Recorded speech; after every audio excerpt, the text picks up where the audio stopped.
Wait, do you still memorize things in the year 2025? Well, I want to plead with you. Even if you do it, don't do it when you're going for your visa interviews. It won't help you. And I'm going to show you why.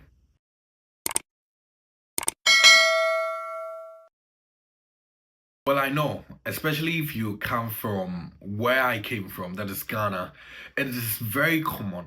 It is very common, especially if you're using a third party to go about your application. Like maybe you are not too familiar with the whole system, and so you contact someone, maybe a travel agent or agency, to help you with it. The best thing they can do for you is to print out your answers for the sample questions and make sure that you can recite them to them whilst you prepare ahead for your interviews. So it's something that cuts across. We all do it. I did it at a point, but it is not the best thing to do. And I'm just going to be breaking that down to you, and you understand why I tell you not to recite or to memorize things and want to do a chew and pour system for yourself. You will lose out.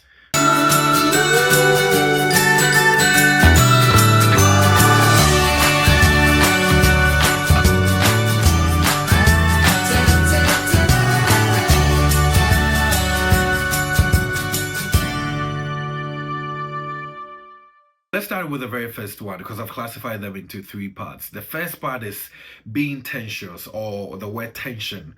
You know, when you have memorized things and you have maybe an examination to write or an interview to go, you know the nerves that comes with it, because these are details or a lot of information that you've put in your head and you're hoping to offload them as accurate as possible. You get it? So you are tensious when you are trying to offload everything you have learned or you have put in your brains when you go for your interviews. And we've seen that happen because, first of all, before you even go for your visa interview, you know the whole nervousness it brings, because it's a very big thing for you. It's a life-changing experience for some people. It is a very great experience that people would want to have, and they would want to go home smiling. That is by getting their visas approved.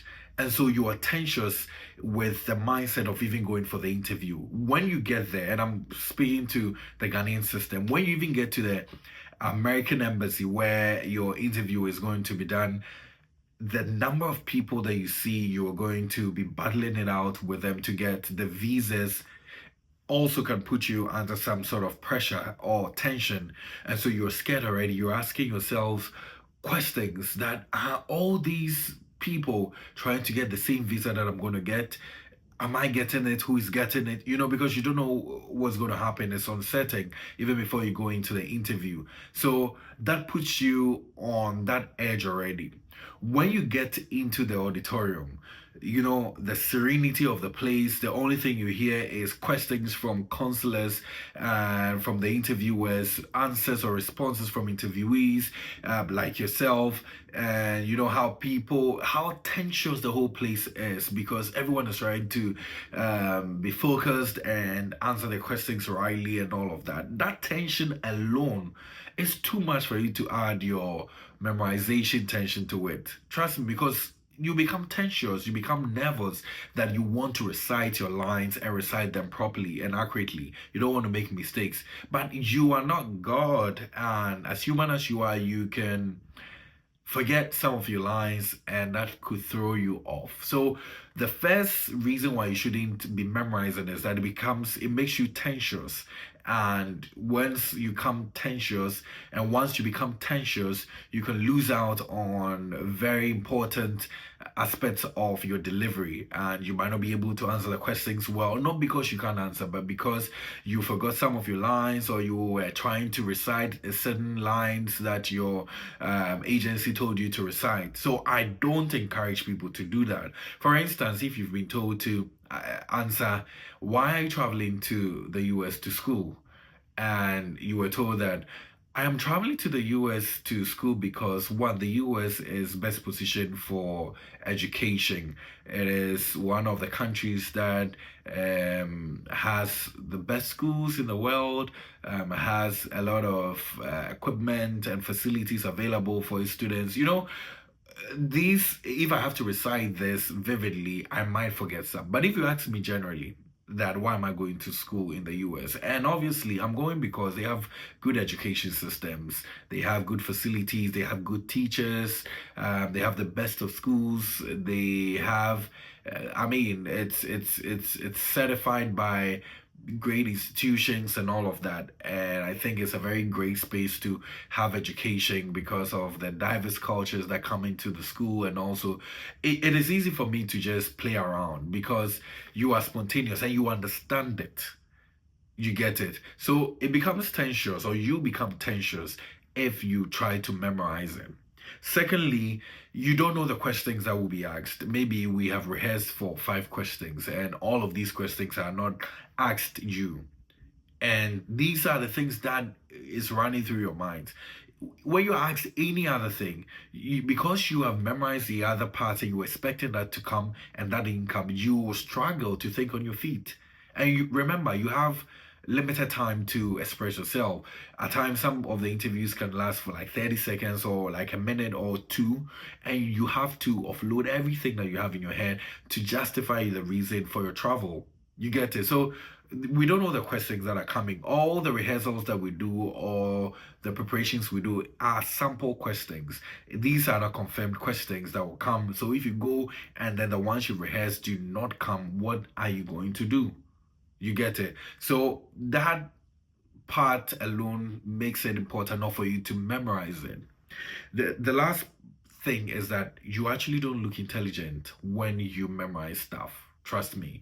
If you have a very good memory, if you have a retentive memory, you can memorize and play with it and make it look believable, make it look real. I think that is best. News readers like this, for instance, they don't memorize things. You see them read, they read from a prompter because they can't memorize things. And when they memorize things, you can clearly tell that they've memorized things. But with this, because you're using prompters, it looks as if they're thinking on their feet.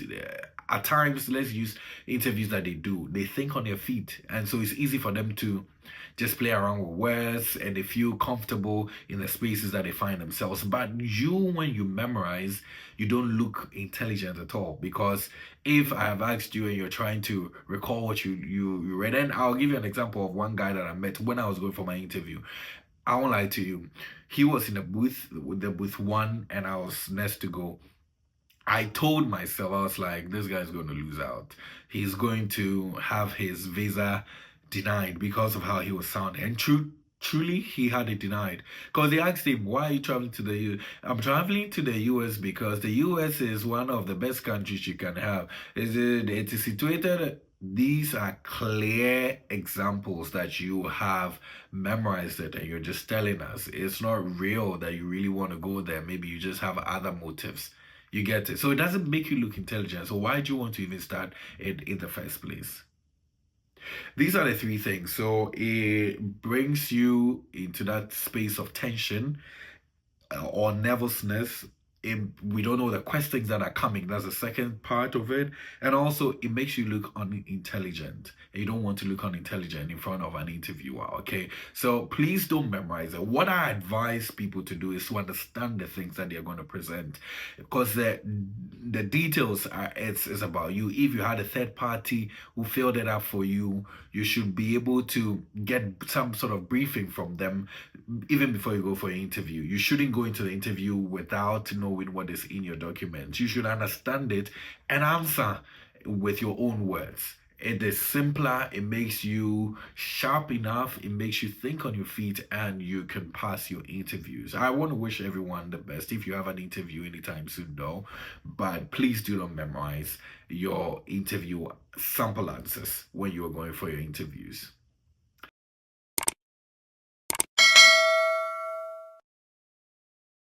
Well, I hope this is going to go a long way to helping someone out there, but share it with people also and subscribe. This is my YouTube channel, Kweku Ediamansan. Not an expert, as I always tell you, neither am I a counselor. I'm just sharing my opinions and versions of topics that I have selected for you.